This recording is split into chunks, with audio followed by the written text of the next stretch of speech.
ang mga kwento ng pag-ibig, kwento ng buhay, at kwento ng pag-asa dito sa Barangay Love Stories. Love Stories. Ang tatay ang sinasabing unang lalaking inibig ng kanilang anak na babae. Pero minsan ang tatay din ang unang dudurog ng puso ng kanyang dalaga. Ikaw kabarangay, minsan ba'y sinaktan ka ng iyong ama? Dear Papa Dudut, ako nga pala si Jem, 19 years old, may daddy issues. Mula pagkabata kasi babaero na ang tatay kong si Rico. Lagi kong nakikita noon si nanay na iyak ng iyak dahil meron na namang ibang babae si tatay. Palagi silang nag-aaway dati ni nanay. Hinahayaan nilang makita ko yon at siguro dahil bata pa lamang ako ay aware na ako sa pagiging toxic ni tatay. Kaya nadala ko sa pagdadalaga ang galit ko sa kanya, Papa Dudut. At dahil sa daddy issues ko, kaya siguro ako nakatagpo ng best friend na may katulad ko ring problema. Si Bianca, kaedad ko lang din siya. Kaklase ko at siya ang nasasabihan ko sa mga galit ko sa tatay ko. Siyempre, kinakampihan niya ako dahil naiintindihan niya ang pinagdaraanan ko. Dahil ganon din naman siya sa tatay niya. Pero ang alam ko ay mas malala ang tatay ni Bianca kesa sa tatay ko, Papa Dudut.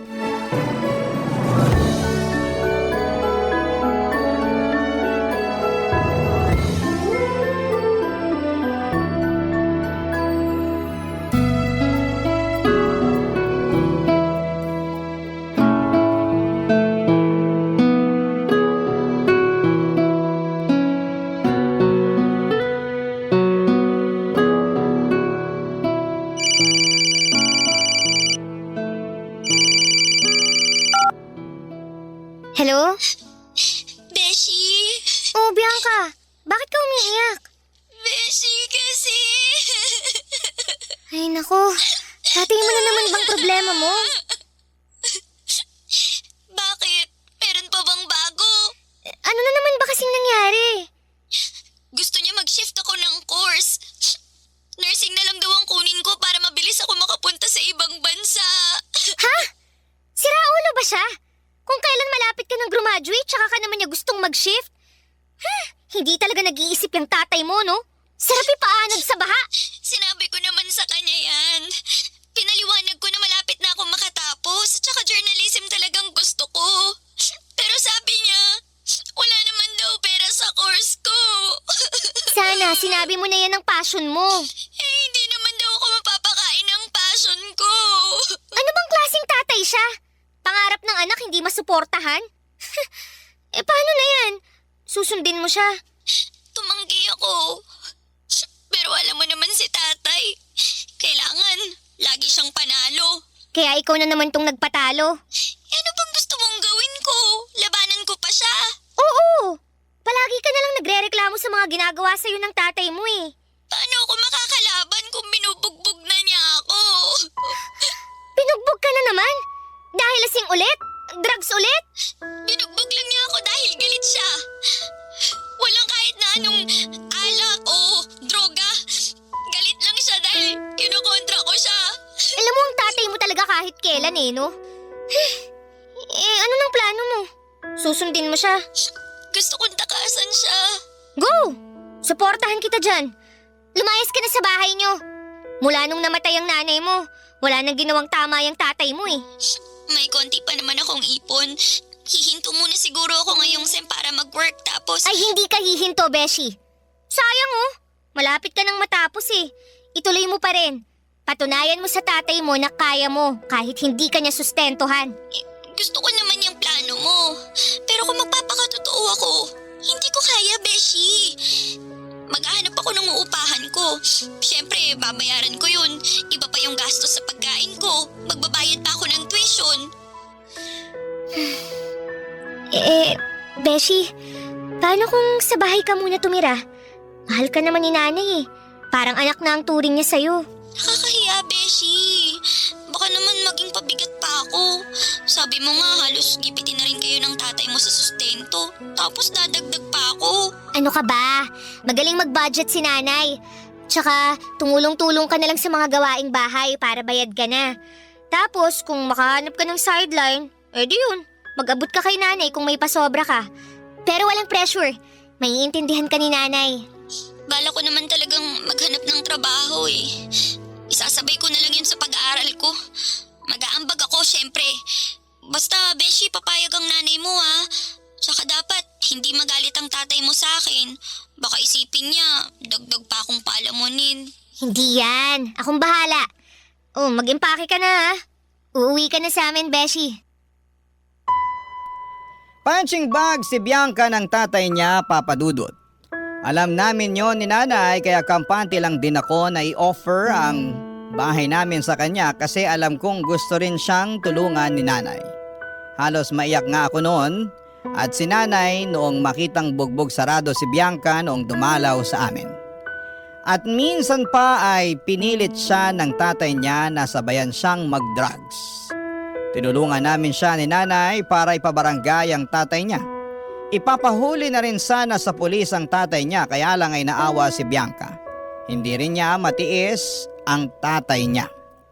Minsan nga noong nakatambay si Bianca sa tindahan malapit sa bahay nila ay bigla siyang kinaladkad ng tatay niya. Akala noong tatay niya ay inaabangan ni Bianca ang boyfriend niya. Wala namang boyfriend si Bianca. Tumambay lang siya roon dahil ayaw niyang makaharap ang tatay niya sa bahay. Kasama kasi ng tatay niya noon ang mga kaibigan niya. Ang mga kaibigan ng tatay niya ay madalas malaswa ang tingin kay Bianca. Wala namang pakialam ang tatay niya kahit pinagnanasaan ng mga kaibigan niya si Bianca. Ganon kademonyo ang tatay niya, Papa Dudut.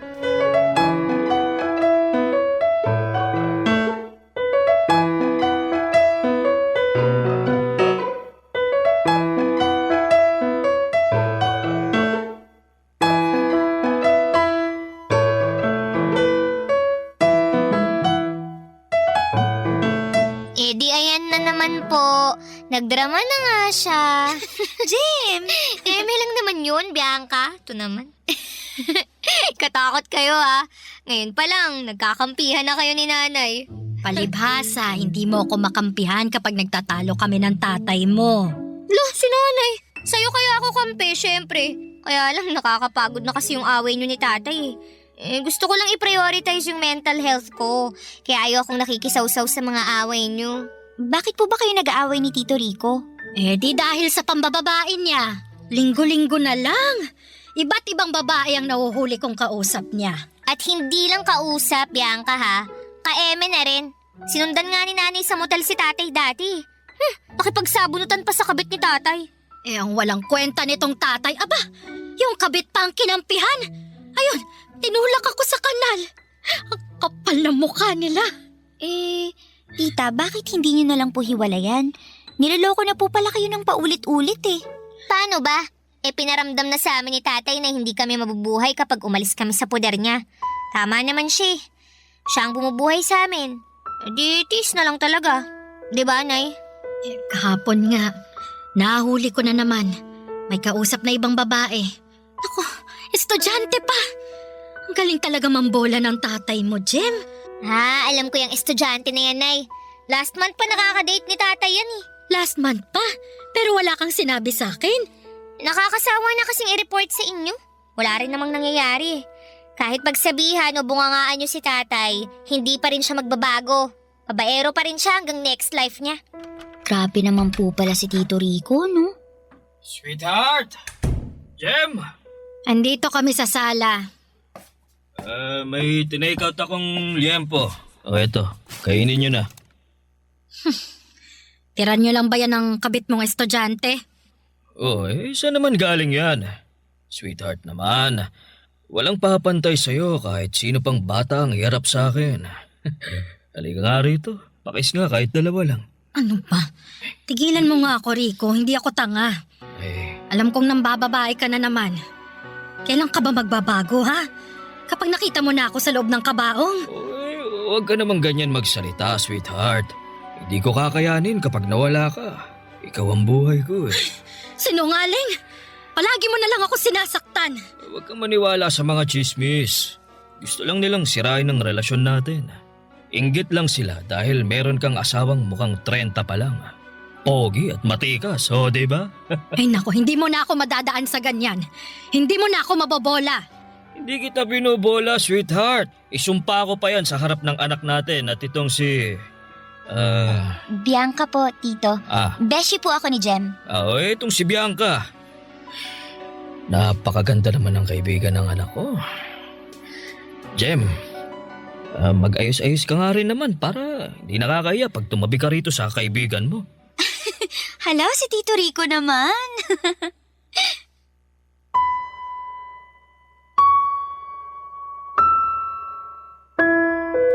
Papa Dudut, kumukulo na ang dugo ko noon kay tatay pero hindi ko na siya sinagot pa. Hindi ko na rin siya kasi kinakausap ng mga panahong yon. Ayoko na lang ma-stress kaya hinayaan ko na lamang siya. Alam ko namang wala ring patutunguhan kung mag-uusap pa kaming dalawa. Si nanay naman ay marupok pa rin dahil sa pambobola ni tatay. Tinanggap na lang niya ulit at parang walang nangyari.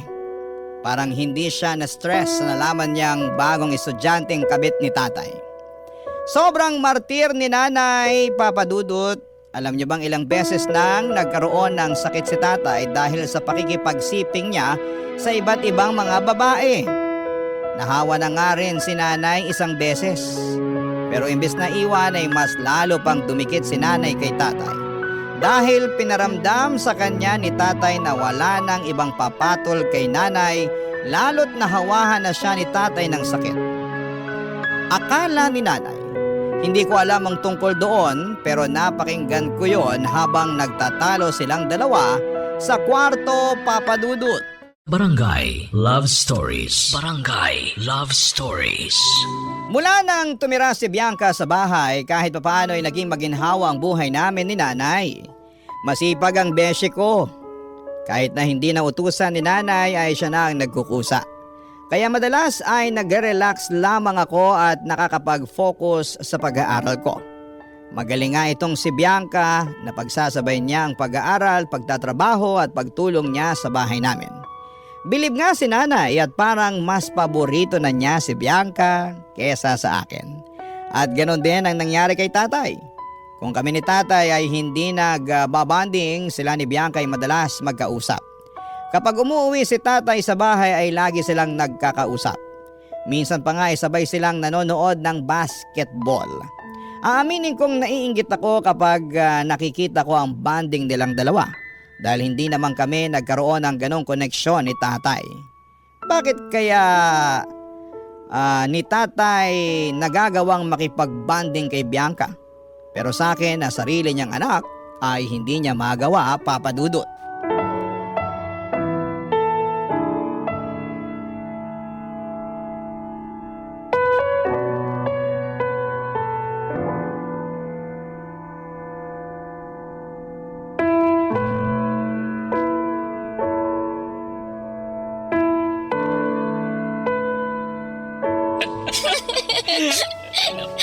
Asan na ba si Bianca? Umalis pa siya ng bahay? Tama na nga po, Tito. Sumasakit yung tiyan ko kakatawa sa jokes niyo eh. Ayun lang pala siya. Maganda naman kasi ang tawa mo. Sige, sumigi ka pa nakalakhak. Bianca! Beshi! Ay! Uy, Beshi! Kanina pa ako chat ng chat sa'yo eh. Hindi ka nagre-reply. Ay! Hala, hindi ko kasi chinecheck yung phone ko eh. Ito kasing si Tito Rico, puro kwento. I-check mo na kaya ngayon, dalian mo. Ba't di mo na lang sabihin ngayon kay Bianca kung anong kailangan mo? Kung makapagdemand ka naman sa beshi mo, nak. Huwag ganun. Hindi kita pinalaking ganyan, ha? Nakakaya rito kay Bianca, oh. Hindi ka kasali sa usapan namin. Bakit naman ganyan ka makipag-usap sa akin? Dataka pa ba kayo kung bakit?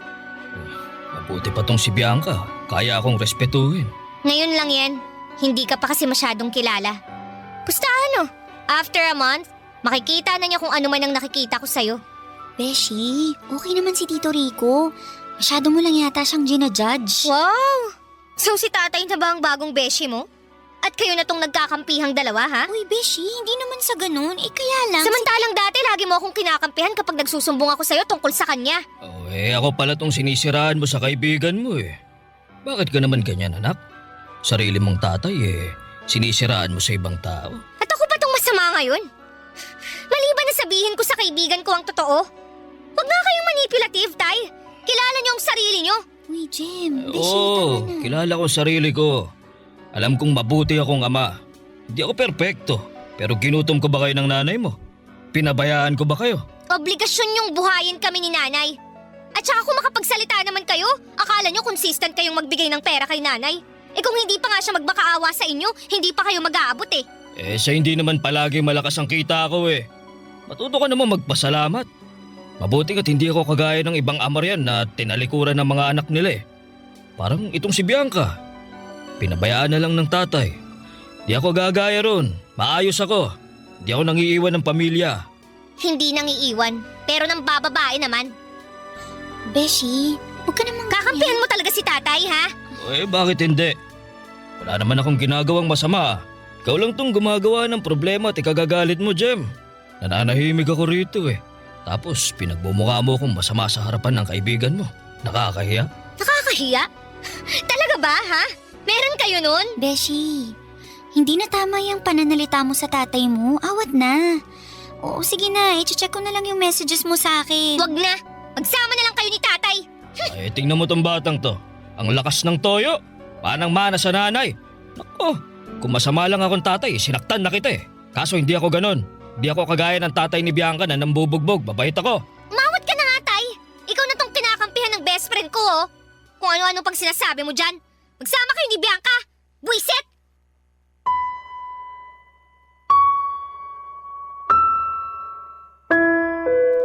Gigil na gigil ako sa pagiging manipulative ni tatay. Ewan ko kung bakit naniniwala sa kanya si Bianca. Hindi na umaandar ang ganong klaseng mga salita ni tatay sa akin at hindi ko naman masisisi si Bianca dahil yon ang unang beses na nakaharap at nakasama niya si tatay. Magsisisi talaga siya kapag tumagal. Malalaman din niya ang kabulukan ni tatay. Nakakaumay ang ganong ugali ni tatay, Papa Dudut. Napakasinungaling.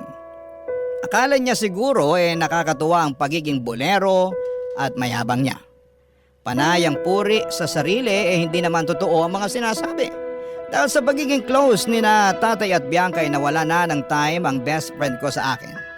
Hindi na nga kami halos nakakapag-usap. Lagi na lang silang dalawa ni tatay ang magkaut-utang dila. Parang sila pa itong mag-ama. Kapag tinitingnan ko sila ay hindi ko maiwasang makaramdam ng lungkot. Bakit napakabait ni tatay kay Bianca pero sa aking anak niya ay lagi siyang walang kwenta. At isang araw ay nalaman ko na ang katotohanan.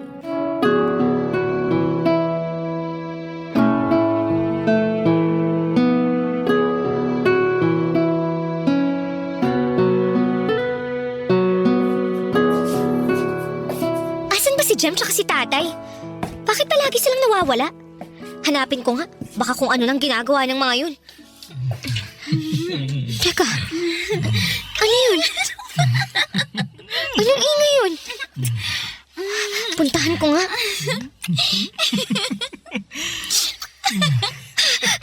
Anong ginagawa niyo?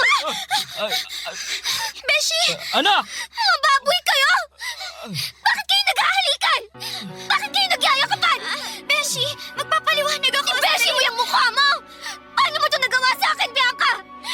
Bakit tatay ko pa ang pinatulan mo? Walang kasalanan si Bianca, anak! Kasi ikaw ang may kasalanan ng lahat! Manipulative ka kasi! Pinaniwala mo ang best friend kong mabuti kang tao! Porket alam mong may problema siya sa tatay niya, kaya inabuso mo ang kahinaan niya! Hindi totoo yan! Hindi namin sinasadyang mahulog sa isa't isa. Nangyari lang talaga ang dapat mangyari. Dapat mangyari? So ano tong ginagawa niyo? Dapat tong mangyari? Wala kang nakikitang masama sa tukaan yung dalawa ng best friend ko? Ang best friend ko na kaedad ko lang? Ano ba? Dalaga na si Bianca. Nasa tamang edad na siya. Tama si Rico, Jem. Tsaka ako naman tong nagdesisyon na pagbigyan ng tatay mo eh. Gusto ko siya. Mabait si Rico sa akin at sana makita mo yun. Kung bibigyan mo lang ng chance ang tatay mo. Bianca, ano ba? Naririnig mo ba yung sarili mo? Ilang beses kong kunento sa'yo kung gaano kagaling magmanipula ang tatay ko. Bakit ka nagpabiktima? Hindi ako nagpabiktima. Hindi ka naman kasi nakikinig sa akin eh. Mahal ko ang tatay mo. Ako mismo ang pumili sa kanya. At walang masama kung nagmamahalan kami. Parehas kaming nasa tamang edad na. Kung makapagsalita ka, akala mo wala si nanay sa eksena, ha? Hoy, Tay! Ipaalala ko lang sa'yo, ha? Kasal ka kay nanay! Magkasama pa rin kayo sa iisang bahay! Kaya nga nakikiusap ako sa'yo na hayaan mo na lang kami ng best friend mo na magmahalan. Hindi kami makakasagabal sa'yo. Basta wag mo lang sasabihin sa nanay mo tungkol sa amin ni Bianca. Wow! Wow naman talaga, Tay! Hindi ko alam kung bakit hindi ka kinikilabutan sa mga sinasabi mo. Ayos ka rin talaga eh, no? Bakit? Anong balak mo? Anong balak ko? Magsusumbong ako kay nanay. Paalisin namin si Bianca. Hindi ako papayag sa plano mo. Wala kang magagawa. Nasa tamang edad na rin ako para magdesisyon sa ikabubuti ko. O sige, gawin mo yan. Magsumbong ka sa nanay mo. Pero Rico... Talaga? Magsusumbong ako? Pag nagsumbong ka, tapos na ang sustento ko sa inyo mag-ina. Iiwan ko kayo at magsasama kami ni Bianca. Talaga, Rico? Magsasama na tayo? Oo naman. Kung magsusumbong tong si Jem. Pero mukhang malabo eh. Wala naman tong trabaho na ipagmamalaki. Pareha sila ng nanay niya. Paano sila mabubuhay pag wala ako? Talagang gigipitin mo kami, Tay? Kami na nga tong inaagrabyado mo sa pagluloko mo. Pero kami pa rin ang dehado. Hindi naman sana kayo madedehado kung mananahimik ka lang eh. Ang ayos kong kausap. Gusto mo bang makita na nahihirapan ang nanay mo? Kita mo naman sa edad niya. Hindi na niya kaya magtrabaho. Ikaw din. Sa huli, baka ikaw pang sisihin niya. Ang kapal ng mukha mo! Tsaka, Beshi, kapag nagsumbong ka, sisingilin na rin kita sa mga utang mo sa akin, ha? Ilang libo din yun. Saan ka kukuha ng pambayad mo? Oh, talaga? Inutakan ka pa pala nitong anak kong batugan na to? Di paano ba yan? Magsusumbong ka pa ba? Ha, Jem? Talo ka na oh. Wala kang panlaban sa amin ng besi mo.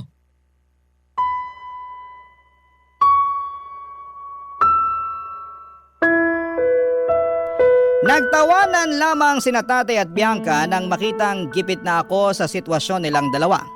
Pagkatapos noon ay nagbalik sila sa paghahalikan at paglalambingan. Parang hindi nila ako nakikita at nakakasama ng loob yon, nakakasuka silang dalawa. Umalis ako para magpahangin. Ilang araw na wala noon si nanay dahil umuwi siya ng probinsya para alagaan ang bunso nilang kapatid na merong sakit. Kaya siguro yan lakas ng loob ni Bianca at tatay na gumawa ng kademonyuhan. Habang naglalakad noon ay hindi ko maiwasang maalala ang nakaraan ni Bianca. Bigla ko naalala ang mga kwento niya kung paano siyang na-attract sa mga may edad na lalaki.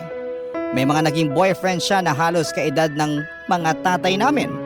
Doon daw siya nakakahanap ng comfort. Doon lang ako napapailing noon, parang kasalanan ko na pinatuloy ko si Bianca sa bahay namin.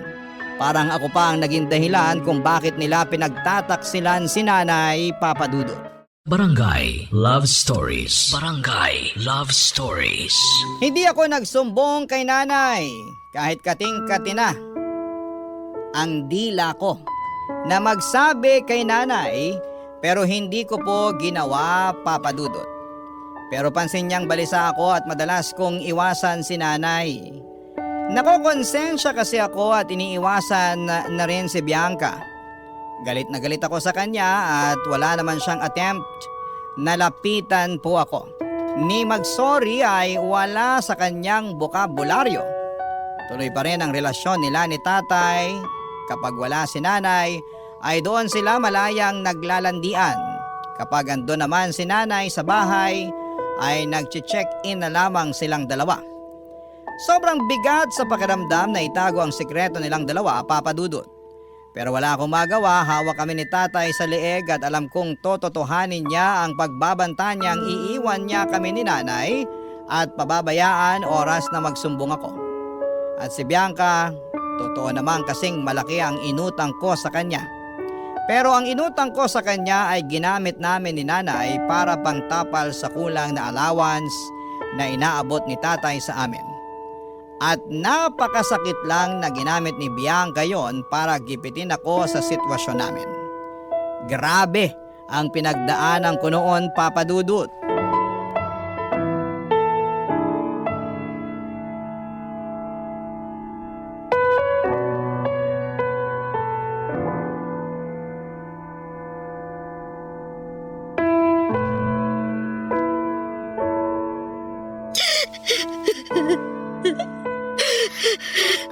Oh, Nay!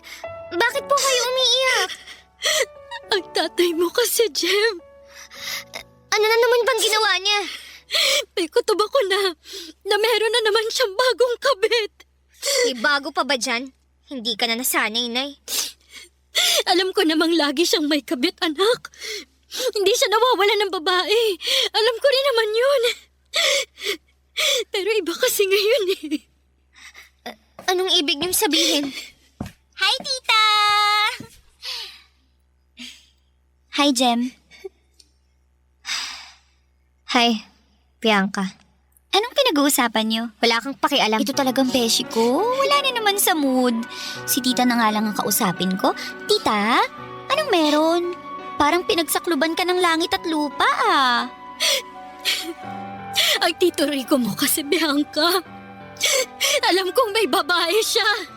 Oh, meron ulit? Nagtataka ka ba? Sino kaya yun, no? Nahuli niyo po ba si Tito? Hindi pa. Mag-iimbestiga pa ako. Alam niyo, tita, kung ako lang po, hayaan niyo na po si Tito. Mabait naman po siya eh. Puro trabaho nga lang ang inaatupag niya. Para may uwi siya sa inyo, di ba? Hindi eh. Hindi, Bianca. Alam kong may mali na. Ibang babae ang inaatupag niya. O anong nakakatawa, Beshi? Niloloko na nga ang nanay mo, ganyan ka pa kumakatawa. Ay, nako. Concern ka kay nanay? Oo naman. Kasi parang nanay ko na si tita. Huwag kang ang tumawa yan, Jem. Problemado lang ako rito. Ay, nako. Hayaan niyo na si tatay, Nay. Hindi na yun magbabago. Kung meron man siyang ibang babae, na sigurado akong meron, wala ka nang magagawa. Pero kailangan ko pa rin gumawa ng paraan para matigil yon.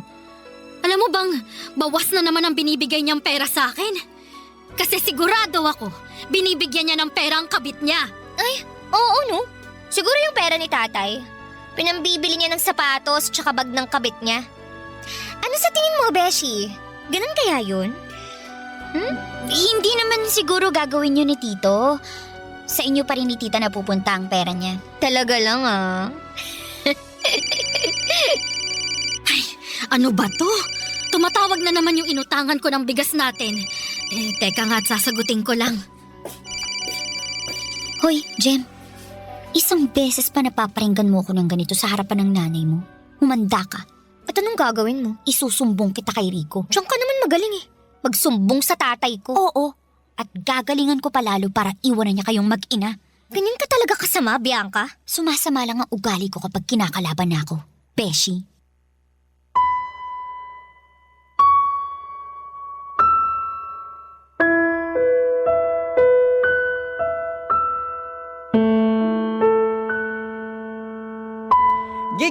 Gigil ako noon, Papa Dudut, sa mga nangyari, lalong-lalo na kay Bianca. Gusto kong hilahin ang buhok niya hanggang malagas. Gusto ko siyang hatakin palapit kay nanay para isumbong siya. Pero hindi ko ginawa at alam kong malaki ang hawak niyang panlaban sa akin. Talo ako kapag nagsumbong ako. Hinayaan ko siyang pagbantaan ako at hinayaan ko siyang malditahin ako at sa isang iglap ay nawala lahat ng amor ko kay Bianca. Nawala ang pagmamahal ko at respeto ko sa kanya dahil sa pagiging kabit niya sa tatay kong walang kwenta. Kaya naman nakaisip ako ng paraan para gumanti. Hindi na ako papayag na api-apihin na lamang nilang dalawa. Hindi na ako pwedeng manahimik pa, bahala na ako ano ang mangyari.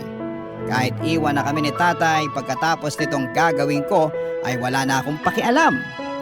Pinuntahan ko si tatay at Bianca, or pinuntahan ko ang tatay ni Bianca na si Tito Eric. Sinumbong ko si Bianca at ang relasyon nila ng tatay ko. At tulad nga ng inaasahan, nagalit ang tatay ni Bianca at napakasaya ko.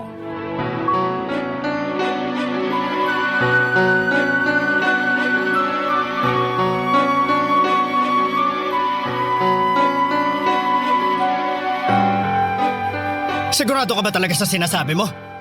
Totoong kabit ng tatay mo ang anak ko? Opo, Tito. Ako nga po mismong nakahuli. At nandyan sila ngayon sa bahay niyo? Opo. Kaya habang nandyan pa silang dalawa, sugurin nyo na. Pasok po kayo. Bianca! Bianca, asan ka? Lumabas ka, ngayon din! Ano nangyayari rito? Sino ka? Ako ang tatay ni Bianca. Umalis ka rito. Hindi ka welcome sa bahay namin. At wag na wag ka magkakamaling saktan si Bianca dahil ipapupulis kita. Nay, hayaan niyo si Tito Eric. Ikaw ang nagpapasok sa kanya rito, Jem. May kailangan kasi kayong malaman. Ano bang nangyayari? Nasaan ang magaling mo asawa, ha? Nasa kusina. Nagluluto sila ni Bianca. Napakahayop talaga! May tumatawag po ba sa akin? Bianca! Tay, ano pong ginagawa niyo rito? Ano ba yan? Bakit may naririnig ako sumisigaw? Sino ka ba? Ako lang naman ang tatay nito ni Bianca. Ikaw ba si Rico? Ginawa mong kabit ang anak ko! Anong pinagsasasabi mo riyan? Anong kabit? Hindi mo alam? Hindi mo alam na ang mister mo at ang anak ko magkarelasyon? Rico! Hindi totoo yan! Nagpapakatatay lang ako kay Bianca dahil wala kang kwentang ama! Anak ka na, nagsisinungaling ka pa! Jem, anak ko! Ano ba itong ginawa mo? Pakinggan mo sila, Nay. Para malaman mo. Hayop ka, matanda ka na! Pati kaedad ng anak mo, pinatos mo! Ano ibig sabihin nito? Bianca! Sumagot ka, Bianca! Tinatanong ka ng nanay ko! Napakahayop mo talaga, Jem! Meron pa bang masayop sa'yo? Hayop ka! Pinagkatiwalaan kita! Hayop ka pa! Ka na magsabi sa akin yan! Eh, ikaw nga nung pumatol sa tatay ko! Ikaw nung sumira ng pamilya ko! Tama na! Tama na! Ano ba nangyayari? Rico! Sabihin mo sa akin ang totoo! Wala! Nagsisinungaling lang sila! Talagang hindi ko pa rin naamin! Ang tinatak mo! Tama na! Tay, tama na po! Tama na po! Tama na po! Huwag niyo saktan si Rico! Mahal ko siya! Bianca! Tita, sorry po! Halika nga rito, Bianca! Manang-mana ka sa nanay mo! Malandi ka! Hayop kang babae ka! Sinira mong pamilya ka! Tita! Huwag mo!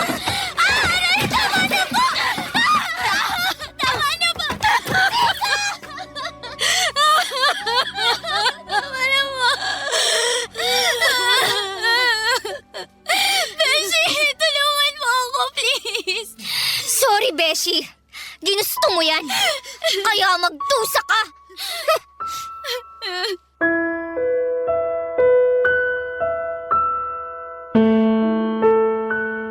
Papadudot masakit sa dibdib na makitang nasasaktan ang nanay ko dahil sa mga nalaman niya. Pero mas mabuti na yon para magising na siya sa katotohanan. Hinayaan ko siyang saktan si Bianca at ganoon din si Tito Eric. Hinayaan niyang masaktan ng todo si Bianca para madala ito. Sa unang pagkakataon ay kampi ako kay Tito Eric. Pagkatapos noon ay kinaladkad na nito si Bianca paalis sa bahay namin. Wala nang nagawa si tatay pagkaalis ng magama. Kami naman ang binalikan ni tatay, pinagmumura niya si nanay pero lumaban na si nanay. Nakipag-iwalay na si nanay kay tatay, inunahan na niya si tatay. Natauhan na nga si nanay at wala kong kasing saya ng mga oras na yon. Mabuti na lang talaga at nagsumbong ako kay Tito Eric. Naging magulo at madugo yun pero mabuti na rin kesa patuloy kaming sakalin ni tatay sa panggigipit niya. Sa ngayon, Papa Dudut, ay wala na kaming balita kung nasaan sina Tatay at Bianca. Ang huli kong nabalitaan ay nagtanan sila. Ako naman ay nakakuha ng trabaho para masuportahan ko si nanay. Huminto muna ako sa pag-aaral para makatulong ako sa pag-ahon namin. Mahirap pero kinakaya. Okay na ito kesa umasa sa isang walang kwentang ama. Maraming salamat po sa pagbasa ng aking liham. Ang inyong kapuso at kabarangay forever, Jem. Anong say mo sa Barangay Love Stories na ito? Pagkwentuhan natin sa comment section yan.